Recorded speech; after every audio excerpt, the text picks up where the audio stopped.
it is a chunker. Buying books and reading books are two very separate hobbies. I don't know what she puts into these books, but I love them. I didn't read as much as I wanted to. If you hear my cat meowing, he's just being a sook.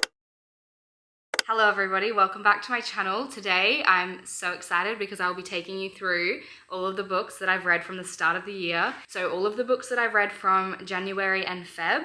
I'm also going to be showing you a little book haul at the end. Everybody knows buying books and reading books are two very separate hobbies, and I happen to be an enthusiast of both. So I'm very excited to take you guys along with what I have bought and what I have read. Bear in mind, full disclaimer, the month of Feb was very hectic for me. I had a lot on. I went on a 3-week holiday and I also went to the Eras store. So I didn't read as much as I wanted to. And I was also, as you'll see, reading some very thick books. So that also contributed to me. If you hear my cat meowing, he's just being a sook. So yeah. I didn't read as many as I wanted to, but that's okay. You know, we're all human, and I really enjoyed a lot of the books that I did get to read.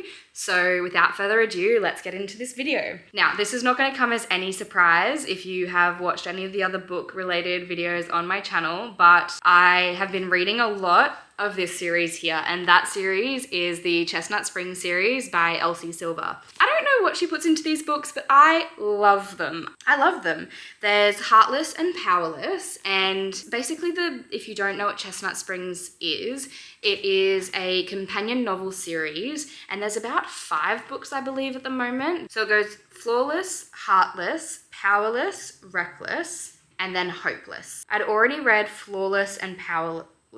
No, I'd already read Flawless and Heartless. No. Oh my gosh, I'm so confused. I've already read Flawless. In January, I read Heartless and Powerless. Yep, that makes sense. So Heartless is the first one I read after Flawless. And Heartless is based on Cade Eaton, who is one of the Eaton brothers, and he is one of the eldest. This is like single dad trope, forced proximity. Basically, Caden Eaton is 13 years older than me and barely looks my way until I get him in a hot tub and play a game of truth or dare. Then all bets are off, and so are our clothes. Like... It's just a silly little spicy romance, and I can't get enough of them. They're so good. And it's a bit of a grumpy sunshine trope as well. So if you like that, then you'll definitely love this book. Powerless is the one I read next. This one here is 2 childhood best friends, 2 broken hearts, 1 impromptu road trip to get away from everything. This one is a little bit heavier than the other 2 books. It basically follows 2 people who have experienced quite a lot of like separate trauma, and the way they kind of come together and then I guess not overcome their trauma, but like learn to deal with it in a healthier way and then get out of the negative situations that they are already in. And yeah, they just come to find each other, and it's really beautiful, but it is also a little spicy number. So yeah, those 2 were very good. I rated Heartless 4.5 stars, and I rated Powerless 4 stars. So both very, very good, and really good as like a little palate cleanser, I find, because I do read quite a lot of fantasy, as you'll see as well. Sometimes when you read a really heavy fantasy book, it's really nice to have a series like this that you can just pull one out of. You can just fly through them in like a day or 2 days, because there's definitely not as much like world building or substance in these books, and not in a negative way, just they don't have to like, because it's based on real life in a sense, they don't have to tell you about like different worlds and different species and different languages and different hierarchies and all of these things. So it's just a little nice number if you need a palate cleanser, is all I'll say. Apparently I have a thing about books called Powerless, because I've read Powerless by Lauren Roberts, and I feel like everyone has read this book by now. And to be honest, and this is just my honest opinion, and I don't know if it's just because your girl is nearing the age of 30, young adult books just don't hit the same as they used to, and I really wanted to like this. And it's not that I didn't like it, I just didn't get the hype. I didn't get the, oh my God, this is a 5-star read, this is the best thing I've ever read. I did like it, but there were some parts that I'm not gonna lie to you, I was really struggling to just continue reading. I was like, okay, what's gonna happen now? And then the plot twist was like super predictable in my opinion. It really reminds me of like everyone's saying like the Hunger Games.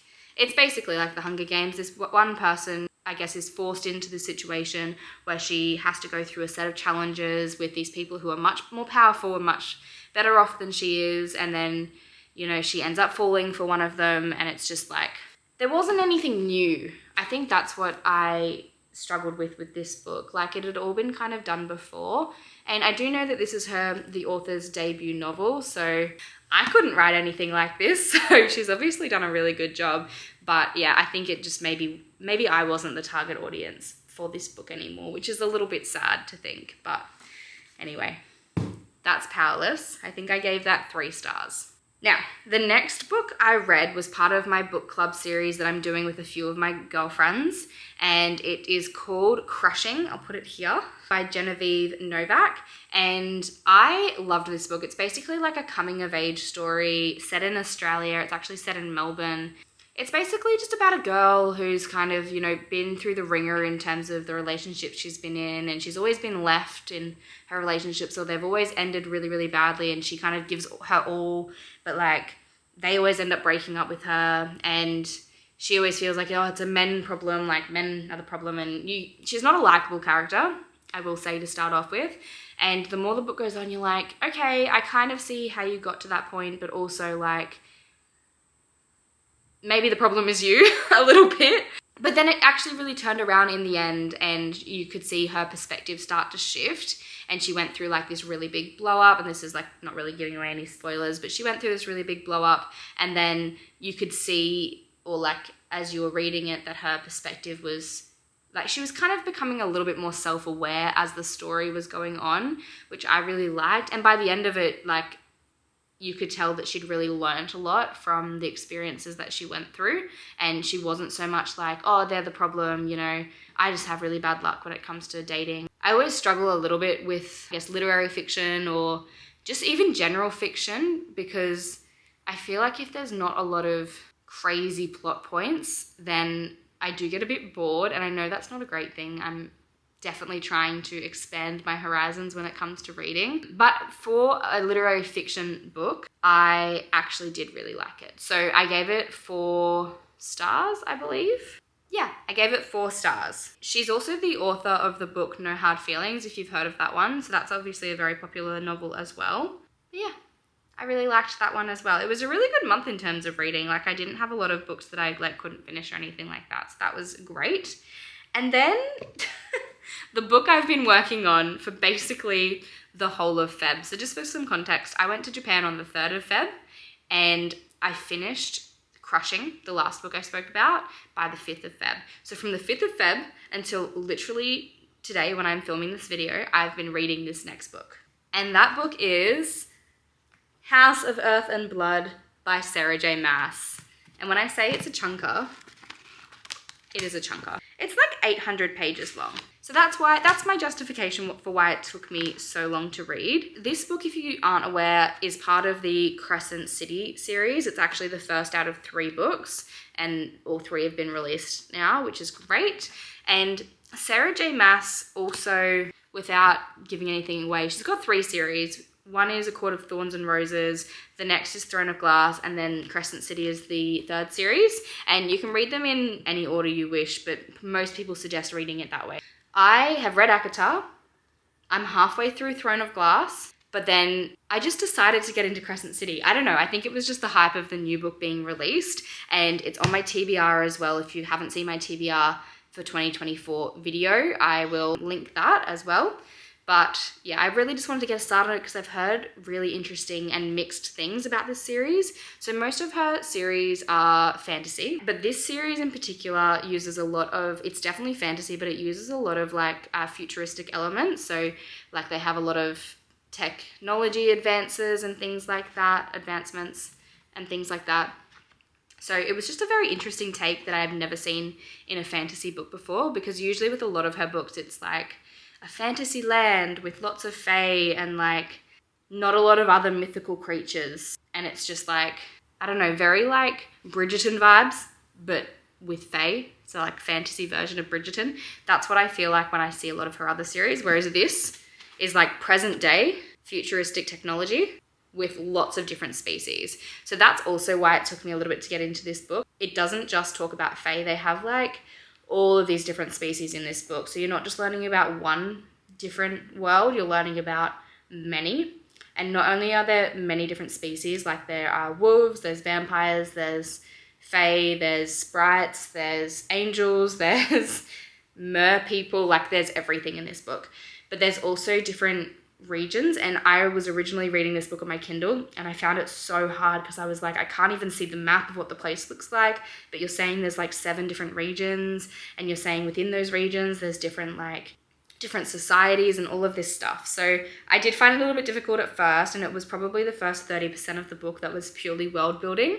But then once you get past that point, it really, like, the plot and the main characters start to develop and really get hooked on the story itself. From like chapter, I want to say like the last 30%, so like chapter maybe 75, 76 and onward, this book broke me. I was literally sitting on my couch and I binged the last 30%, crying like every second chapter, just because different things would happen. And if you don't know much about Sarah J Maas, know this, that she is the queen of inserting little like tidbits or bits of information throughout the story that you don't see as being important until the end of the book, and she just like makes it all make sense. Like she puts it all together and then it just like hits you in the heart. The last 30% of the book was rough because it was so good and I was literally like losing so much hydration through my tears, but I loved it. 5 stars, like absolutely hands down 5-star read. Definitely recommend this series, and you definitely do have to push through the first 30% to get to the essence of the book, and then it's just amazing. So that is all of the books that I read for January and Feb 2024 so far. This is a great segue into all of the books that I just bought. So like I said, I read this on my Kindle when I was in Japan and then when I got back from Japan, but I really wanted the physical copy because of all the maps, and it's just like such a beautiful cover. Like it's so nice. Like there's like a little wolf on the front, and the series is so beautiful. So obviously I had to get this one, and then I had to get the next book in the series as well, which is House of Sky and Breath. And this just ended on like a massive cliffhanger. So I really need to know what's going to happen. And this one is also 800 pages. So it'll be very interesting. I didn't buy the 3rd book just yet because the 3rd book was only released in the bigger size, and I just want them to all match on my bookshelf. So I only bought the first 2 for now, and I'll wait till the 3rd one comes in this sizing, and then I'll buy that one as well.